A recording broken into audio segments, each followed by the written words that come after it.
Tiklo sa Bulacan ang isa sa mga most wanted ng pulisya sa probinsya.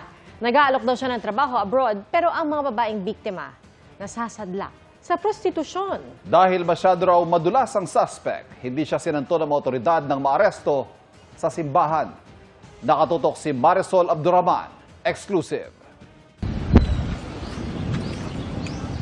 Sa simbahan sa Barangay Wawa sa Balagtas, Bulacan, inaresto ng mga pulis ang babaeng ito kahapon Sabado de Gloria. Wanted sa kasong Anti-Trafficking in Persons Act at large-scale illegal recruitment ang babae. Ang modus daw niya, magre-recruit ng mga babae at pangangakuan ng magandang trabaho sa ibang bansa at sweldong 50 to 60,000 daw kada buwan.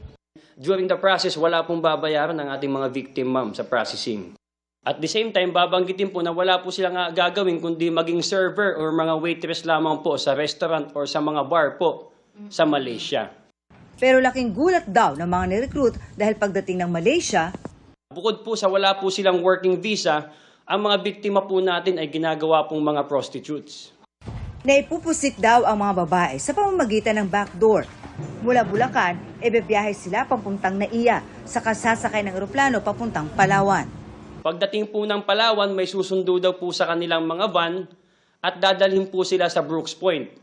Then from Brooks Point, ma'am, sasakay po sila ng speedboat papunta naman po sa Balabac Island, Palawan. Then from there, yun na po, another speedboat po, lilipat po sila, saka na po sila dadalhin, ma'am, sa Kudat, Malaysia. Doon na raw sila susunduin ng mga kasamahan ng akusado, saka pinagtatrabaho sa mga bar bilang mga prostitute. Pero hindi pa rito natatapos ang kalbaryo ng mga biktima. Hinuhuli po sila ngayon sa mga pinagtatrabahuhan po nilang bar dahil wala pong kaukulang papeles. Ayon sa Balagtas Police, napakailap ng babaeng kanilang target. Kaya kahit sa simbahan, hindi na pinalagpas ng mga otoridad ang pag-aresto sa kanya. Nadamay lang po talaga ako dyan, ma'am. Hinahanap pa ang kanyang mga kasamahan na wanted din sa mga nasabing kaso.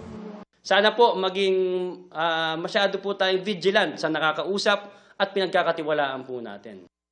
Para sa GMA Integrated News, Marisol Abduraman, nakatuto 24 oras.